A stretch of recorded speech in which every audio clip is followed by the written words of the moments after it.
दोस्तों टाटा स्टील की बात करें, यहाँ पे बहुत बड़ी गुड न्यूज निकल के आ रही है। टाटा स्टील ने एक बहुत बड़ी जीत हासिल की है इंडियन एनर्जी एक्सचेंज के सामने। क्या है पूरा मामला, उसको समझने की कोशिश करेंगे इस वीडियो के माध्यम से। दूसरी तरफ टाटा स्टील के मैनेजमेंट में कुछ बदलाव हुए, कुछ नई अपॉइंटमेंट हुई है, उसको समझेंगे। और टाटा स्टील का स्टॉक इस समय एक तरह से देखें तो कंसोलिडेशन मोड में, क्या बहुत जल्द यहाँ पे एक शानदार तेजी आ सकती है। वैसे तो देखें तो स्टॉक की प्राइस काफ़ी नीचे है और इसके पीछे वजह यह भी है कि कंपनी ने लॉस बताया है, लेकिन आने वाले समय में क्या संभावना बन रही है, क्या इस समय लॉन्ग टर्म का नजरिया लेके टाटा स्टील में इन्वेस्टमेंट करना चाहिए, क्योंकि मर्जर की प्रक्रिया शुरू हो चुकी है, कंपनी अब मर्जर होने लगी है। ऐसे में आने वाले समय क्या टाटा स्टील कमाल करेगा। दूसरी तरफ टाटा मोटर्स की बात करें, यहाँ पे कुछ बड़ी अपडेट निकल के आ रही है, टारगेट्स निकल के आ रही है। टाटा मोटर्स ने अपना सब्सिडीज कंपनी टाटा टेक का आईपीओ लाया, जिसने रिकॉर्ड तोड़ एप्लीकेशन मिली और एक नया इतिहास रचा है। क्या आने वाले समय टाटा मोटर्स में एक शानदार तेजी आ सकती है, जानने की कोशिश करेंगे इस वीडियो के माध्यम से। दूसरी तरफ टाटा पावर की बात करें तो टाटा पावर टाटा ग्रुप की बहुत ही शानदार कंपनी है। कंपनी फॉजिल फ्यूल्स और नॉन फॉजिल फ्यूल्स दोनों में ही काम करती है, काफ़ी अच्छा बिजनेस है। और आने वाले समय क्या संभावना बनेगी, यहाँ पे कुछ बड़ी अपडेट है जिसको समझेंगे इस वीडियो के माध्यम से।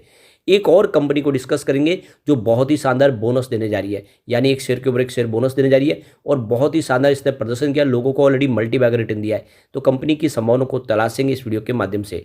लेकिन फ्रेंड, उससे पहले अगर आप पहली बार हमारे चैनल पे आए तो चैनल को सब्सक्राइब कर दीजिए, एक बेल आइकॉन दबा दीजिए ताकि जब भी नया वीडियो बने पहला नोटिफिकेशन आपको मिले। वीडियो पसंद आए तो लाइक शेयर जरूर कीजिए। चलो फ्रेंड्स, वीडियो स्टार्ट करते हैं। मैं हूँ आपका दोस्त SP दवे और हमारे अपने चैनल ऑनलाइन कमाई में आपका बहुत बहुत स्वागत है। सबसे पहले फ्राइडे के कारोबार की बात करें तो टाटा स्टील की क्लोजिंग 126 के आसपास रही, जहाँ पे 0.51% की गिरावट थी, लगभग आधा % की गिरावट थी। अब यहाँ पे टाटा स्टील को बहुत बड़ी रिलीफ मिली है।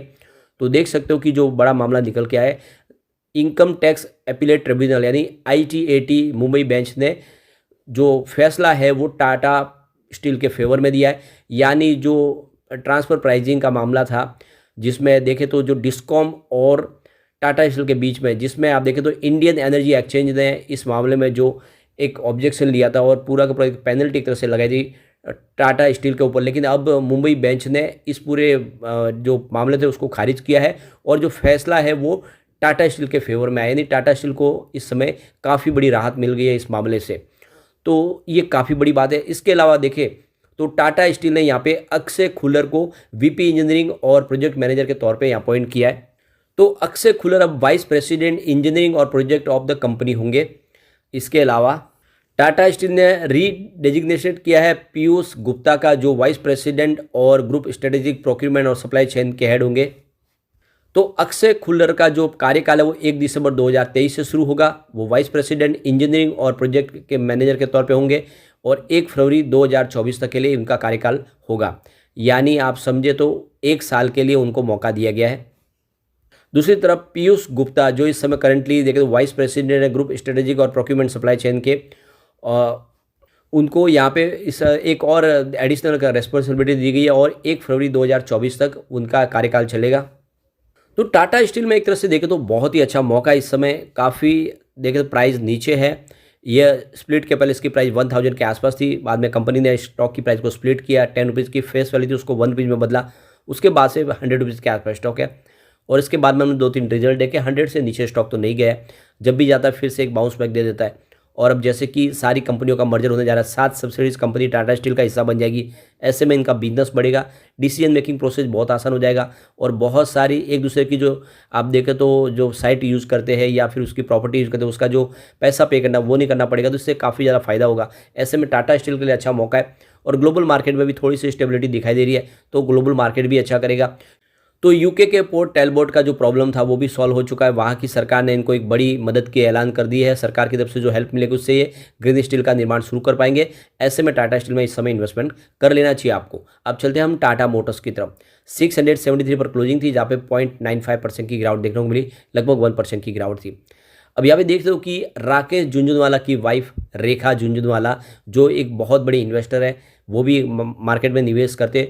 तो 2 स्टॉक है जिनमें उनका काफ़ी बड़ा निवेश है, जिसमें आप देख सकते हो कि एक तो नज़ारा टेक्नोलॉजी और इसके अलावा देखें तो उनका टाटा मोटर्स में काफ़ी बड़ा निवेश है। तो नज़ारा टेक्नोलॉजी को प्रभुदास लीलाधर ने बाई की कॉल दिया। इसके अलावा टाटा मोटर्स के ऊपर देखें तो KR चौकसी की तरफ से बाई की कॉल निकल के आ रही है। तो टाटा मोटर्स को लेकर केआर चौकसी ने 784 का टारगेट दिया है और उसके पीछे देख रहे हो उनका जो 3 बिजनेस है, जिसमें जेलर का बिजनेस, जिसमें आप देख सकते हो कि आप इस समय काफ़ी हाई वॉल्यूम में कामकाज हो रहा है। इसके अलावा एबिटा मार्जिन काफ़ी अच्छा रह रहा है और दूसरी तरफ देखें तो इनका जो ईवी सेगमेंट भी काफ़ी अच्छा कर रहा है, ईवी मार्जिन बढ़ रही है और जो कंपनी ने जो प्राइस बढ़ाई है उसका भी फ़ायदा देखने को मिल रहा है। तो ऐसे में आने वाले समय टाटा मोटर्स की प्राइस डेफिनेटली बढ़ेगी और टाटा मोटर्स अपने डेट को लगातार कम करे। आने वाले समय कंपनी पूरी तरह से डेट फ्री हो जाएगी और ऐसे में टाटा मोटर्स, जिसको लगातार सेफ्टी की रेटिंग में 5 स्टार की रेटिंग मिलती है उनके व्हीकल को, बिजनेस मार्केट शेयर अच्छा बढ़ रहा है, ईवी सेगमेंट में तो ऑलरेडी 73% उनका शेयर है, ऐसे में निवेश करना चाहिए। तो केआर चौकसी ने 784 का टारगेट दिया है। अब यहाँ पे दूसरी तरफ देखें तो टाटा टेक्नोलॉजी के आईपीओ को लोगों का जबरदस्त रेस्पॉन्स मिला है। 69% से ऊपर ओवर सब्सक्राइब हुआ है, 69 टाइम्स से ज़्यादा ओवर सब्सक्राइब हुआ है और आप देखें तो इसकी जो अब प्राइस फाइनल की गई है वो 500 रुपीज़ पर शेयर है। तो कुछ लोगों ने अगर कट ऑफ डेट के ऊपर अगर आईपीओ के लिए अप्लाई नहीं किया होगा और उन्होंने निचली प्राइस रखी होगी तो वहाँ पे उनको रिजेक्शन का सामना करना पड़ेगा। इसके अलावा बहुत सारे लोग हैं जिन्होंने शेयर होल्डिंग पैटर्न में आप देखें तो उनके पास शेयर नहीं है, फिर भी उन्होंने शेयर होल्डिंग कोटा में अप्लाई कर दिया है या फिर एम्प्लॉयज़ कोटा में अप्लाई किया, तो उन सब की एप्लीकेशन रिजेक्ट हो जाएगी। काफ़ी लोग ऐसे हैं जिन्होंने गलती कर दी है, लेकिन बाकी भी देखें तो यहाँ पे जिस तरह से 69.43 टाइम्स यहाँ पे ओवर सब्सक्राइब हुआ तो उस हिसाब से सबको तो मौका नहीं मिलेगा, लेकिन जिसको भी मिलेगा बेनिफिट अच्छा होगा, क्योंकि देख दो कि 80% से ज़्यादा का ग्रे मार्केट में प्रीमियम है, उस हिसाब से लिस्टिंग 900 के आसपास हो सकती है, तो काफ़ी अच्छा बेनिफिट मिल सकता है। अब यहाँ पे अलॉटमेंट की बात करें तो 28 नवंबर यानी मंगलवार तक अलॉटमेंट की संभावना बन सकती है। फिलहाल अभी देख सकते हो कि बीच में जो हॉलीडेज आए उसकी वजह से थोड़ा सा डिले हो रहा है, लेकिन अलॉटमेंट हो जाएगा और जो लिस्टिंग है आप देखें तो गुरुवार 30 नवंबर को होने की संभावना बन रही है। सबसे जो बड़ी बात है, अगर आपको आईपीओ में शेयर नहीं भी लगते तो आपको निवेश करना चाहिए, इसको लॉन्ग टर्म के लिए होल्ड करें। यह स्टॉक वाकई में आने वाले समय बहुत बेहतर प्रदर्शन कर सकता है। अब हम चलते हैं टाटा पावर की तरफ। 258 पर क्लोजिंग थी, 1.02% की गिरावट देखने को मिली। अब यहाँ पे टाटा पावर की बात करें, इस स्टॉक ने ऑलरेडी लोगों को मल्टी बैग रिटर्न दिया पिछले दिनों, जब कोरोना काल में ये 28 रुपये के आसपास था 8 मई 2020 को। उसके बाद में ये साल 1.5 साल में ही लगभग 298 तक चला गया, यानी 300 तक चला गया। तो 30 रुपये से नीचे का जो स्टॉक था 300 तक चला गया। आप देख सकते हो कि जो रिटर्न है वो 10 गुना था, बहुत ही बेहतर रिटर्न दिया, लेकिन उसके बाद में इसमें काफ़ी ज़्यादा करेक्शन आया। अब इस 200 से लेकर 250 के बीच में स्टॉक काफ़ी समय से एक ट्रिगर का इंतजार कर रहा है और स्टॉक 300 को जैसे पार करेगा एक शानदार तेजी आ सकती है। वैसे टाटा पावर रिन्यूएबल एनर्जी जो इनकी सब्सिडीज बिजनेस है उसमें आप देखें तो इन्होंने माइलस्टोन अचीवमेंट किया 1.4 गीगावाट की कैपेसिटी पाके। लगातार ग्रीन एनर्जी में कंपनी तेजी से अपने कारोबार को आगे बढ़ा रही है और आने वाले कुछ सालों में कंपनी 75,000 करोड़ का भारी भरकम निवेश करने जा रही है, जिससे ग्रीन एनर्जी सेक्टर में एक रिवॉल्यूशन आ सकता है। तो कंपनी के जो प्रोजेक्ट है वो आने वाले समय इसकी प्राइस को डेफिनेटली बढ़ाएंगे। और दूसरी तरफ देखें तो कंपनी ईवी सेगमेंट में भी काम करी, ईवी चार्जिंग स्टेशन इस्टेब्लिश करी है और इन्होंने वहाँ पर भी एक माइलस्टोन अचीवमेंट किया है। 62,000 ईवी चार्जिंग इस्टेब्लिश कर लिया अलग अलग मॉल्स के बाहर, या फिर देखें तो जो टाटा ग्रुप के शोरूम हो या फिर दूसरी कंपनियों के जो ऑटोमोबाइल्स कंपनियाँ उनके शोरूम्स है या हाईवेज़ के ऊपर और बड़े बड़े कमर्शियल प्रोजेक्ट के ऊपर इन्होंने ईवी चार्जिंग लगाया। रेलवे स्टेशन के ऊपर देखे या फिर बस स्टैंड के ऊपर लगातार ईवी चार्जिंग लगाए जा रहे हैं और इस वजह से देखें तो बिजनेस लगातार तेज़ी से बढ़ रहा है। तो कुल मिला के एक मौका अच्छा है, स्टॉक की प्राइस नहीं बढ़ी है, ऐसे में आपको टाटा पावर में एक लॉन्ग टर्म का लेकर निवेश करना चाहिए। बहुत जल्द स्टॉक 300 को क्रॉस कर सकता है और फिर एक शानदार तेजी भी आ सकती है। अब चलते हैं उस स्टॉक की तरफ जो हमें बहुत ही शानदार बोनस देने जा रहे हैं। तो यहाँ पे एक शेयर के ऊपर एक शेयर बोनस का ऐलान किया कंपनी ने। तो यहाँ पे देख सकते हो न्यूजेन टेक्नोलॉजी सॉफ्टवेयर की बात करें जिसकी प्राइस 1280 के आसपास है, 1.45% की गिरावट थी फ्राइडे के दिन। वैसे इस स्टॉक ने ऑलरेडी मल्टी बैग रिटर्न दिया है।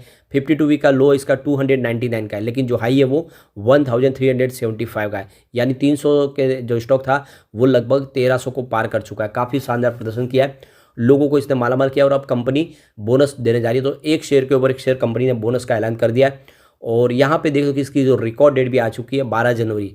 तो 12 जनवरी इसकी रिकॉर्ड डेट है, उसके पहले अगर आप शेयर खरीद लेते हो, अगर आपके डीमेट अकाउंट में आ जाते हैं तो बिल्कुल आपको इस बोनस का फायदा मिल सकता है। तो लॉन्ग टर्म का नजरिया लेके इसमें निवेश किया जा सकता है और आपको बोनस का फायदा भी मिल जाएगा। और इसका सबसे जो बड़ी बात है बिजनेस काफ़ी अच्छा है, रेवेन्यू भी बढ़ा है सितंबर 2022 में, जहाँ पे 233 करोड़ के आसपास था जो सितंबर 2023 में बढ़ के 303 करोड़ के आसपास पहुंच गया। प्रॉफिट में भी इजाफा हुआ है सितंबर 2022 में, जहाँ पे 30 करोड़ के आसपास जो प्रॉफिट था वो सितंबर 2023 में बढ़ के 47.79 करोड़ तक पहुँच गया। ऐसे में इन्वेस्टमेंट किया जा सकता है, लेकिन फ्रेंड कोई भी इन्वेस्टमेंट करने से पहले अपने फाइनेंशियल एडवाइजर के बारे में ले ले या अपना खुद का रिसर्च सर्च करें, क्योंकि मैंने वीडियो आपके एजुकेशनल पर्पज़ के लिए ही बनाया। वीडियो पसंद आए तो लाइक से जरूर कीजिए और चैनल को सब्सक्राइब कर दीजिए। Thank you friend.